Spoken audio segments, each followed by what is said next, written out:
Long വിന്ററിന് ശേഷം summer തുടങ്ങിയ പിന്നെ നമ്മൾ ആദ്യം ചിന്തിക്കുന്നത് ഇന്ന് എവിടേക്കായിരിക്കും പോകുന്നത്, അല്ലെ ഇന്ന് എന്തൊക്കെ ചെയ്യണമെന്നാ. ഇപ്പൊ നമ്മളുള്ളത് ഇവിടെ സ്റ്റുട്ട്ഗാർട്ടിലുള്ള ഒരു അടിപൊളി പാർക്കും ഹൈക്കിംഗ് സ്പോട്ടും ഒക്കെ ആയിട്ടുള്ള ഒരു സ്ഥലത്താണ്. ഇത് നമ്മുടെ വീടിന്റെ അടുത്തായതുകൊണ്ട് തന്നെ നമ്മൾ ഇടയ്ക്കിടയ്ക്ക് ഇവിടെ വരാറുള്ള ഒരു സ്ഥലം തന്നെ ആയിരുന്നേ. ഈ വട്ടം പ്രത്യേകത എന്താന്ന് വെച്ചാൽ നമ്മളിതാ ആ കാണുന്ന ഒരു ടവറിലെ അവിടെ ഇതുവരെ കയറിയിട്ടില്ല. ഇന്നെന്തായാലും അത് ലക്ഷ്യമാക്കിയിട്ടാണ് നമ്മൾ പോകുന്നത്. ഇതൊരു സ്പൈറൽ ഷേപ്പിലുള്ള സ്റ്റെയർ കേസ് ആണ്.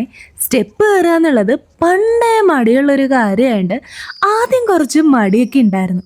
എന്നാലും കയറി കഴിഞ്ഞ് അവിടെ എത്തുമ്പോൾ ഉള്ളൊരു വ്യൂ അതെന്തായാലും വേർത്തായിട്ടുള്ളൊരു വ്യൂ തന്നെ ആയിരുന്നു. നമ്മളൊരു ഈവനിങ് ടൈം പോയതുകൊണ്ട് തന്നെ വെതറും അത്യാവശ്യം നല്ല സാറ്റിസ്ഫൈയിങ് ആയിരുന്നു. ഏറ്റവും ടോപ്പിൽ ചെന്ന് വ്യൂ ഒക്കെ കണ്ട് പയ്യെ റിലാക്സ് ചെയ്തിട്ടായിരുന്നു പിന്നെ ഞങ്ങൾ താഴോട്ട് ഇറങ്ങിയിട്ടുണ്ടായിരുന്നത്. പിന്നെ സ്റ്റെപ്പ് കയറുന്നത്ര പാടുള്ള കാര്യമല്ലല്ലോ സ്റ്റെപ്പ് ഇറങ്ങാൻ, അതുകൊണ്ട് അതൊരു വിഷയമേ ആയിരുന്നില്ല.